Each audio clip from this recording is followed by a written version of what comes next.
Imagine someone watching you every single day, learning your routine, while you never notice them. They know when you leave home, when you return, and exactly where you feel safest. They don't rush. They don't reveal themselves. They simply wait, patiently studying your life. This is not fiction. This really happened to a woman named Dorothy Jane Scott. And one day, when they finally move, everything changes, without warning, without explanation. Dorothy was 32, a devoted single mother, living a quiet life in California. She worked hard, cared for her son, and followed the same comforting routines daily. Nothing about her life suggested danger. Until the phone calls quietly began. A man called, never identifying himself, speaking softly, as if they already knew each other. Sometimes he whispered affection, strange declarations of love, intense, obsessive, deeply unsettling. Other times, without warning, his voice turned cold, promising he would one day kill her. He knew where she worked, details she never shared publicly, things only observation could reveal. He described clothes she wore that day, even when she changed unexpectedly.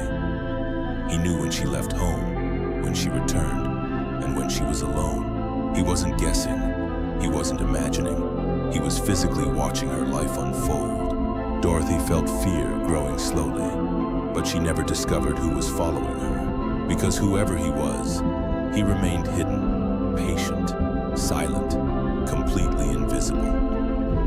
On May 28, 1980, everything changed in a single ordinary evening. Dorothy drove a co-worker to the hospital for treatment. Nothing unusual, nothing alarming.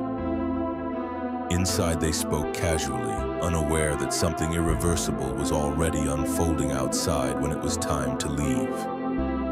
Dorothy went alone to bring the car around. Her co-workers waited near the entrance, expecting headlights, expecting her familiar smile. Instead, a car suddenly accelerated toward them, fast, direct, almost deliberate. The vehicle nearly struck one of them, forcing him to leap away in shock. Then the car sped away, violently, disappearing into the night without hesitation. Dorothy was inside that car, but no one could see who was driving. That was the final moment anyone ever saw her alive, conscious or free. No screams were heard, no struggle witnessed. Only sudden absence, complete silence. Dorothy Jane Scott had vanished, as if removed from the world entirely. 1 week later, inside her family home, the telephone rang again unexpectedly. Her mother answered, hoping desperately for news, praying Dorothy had survived somewhere. A man's voice spoke calmly, steady breathing. Completely controlled and completely emotionless, he said only 3 words, quiet, certain, chilling in their simplicity. "I have her," he whispered. Then the line went completely dead. But that call was not the last. It was only the beginning. Days passed, then weeks, and slowly the calls began repeating again. Each time Dorothy's mother answered, hoping for answers, but hearing only that voice.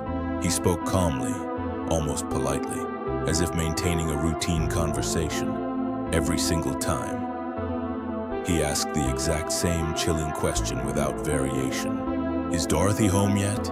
he would ask, as if expecting her return. Then he hung up, leaving silence, and the feeling he was still listening. The calls continued weekly, steady, predictable, never stopping, never explaining anything. Months turned into years, and the voice remained constant, patient, controlled, present. For 4 full years, he stayed connected to her family through terror alone. He didn't demand money, didn't negotiate. He only reminded them he existed. The psychological torment never ended, because uncertainty never ended either. Then finally, after 4 long years, something was discovered in the wilderness. Human remains, partially hidden, exposed slowly by time. The remains were identified. They belonged to Dorothy Jane Scott, 4 years after she vanished, the calls suddenly stopped forever. No suspect was ever charged. No explanation was ever confirmed. Someone watched her, studied her, controlled her, then erased her life completely. But for years afterward, he stayed close, not physically, but psychologically. Like and subscribe.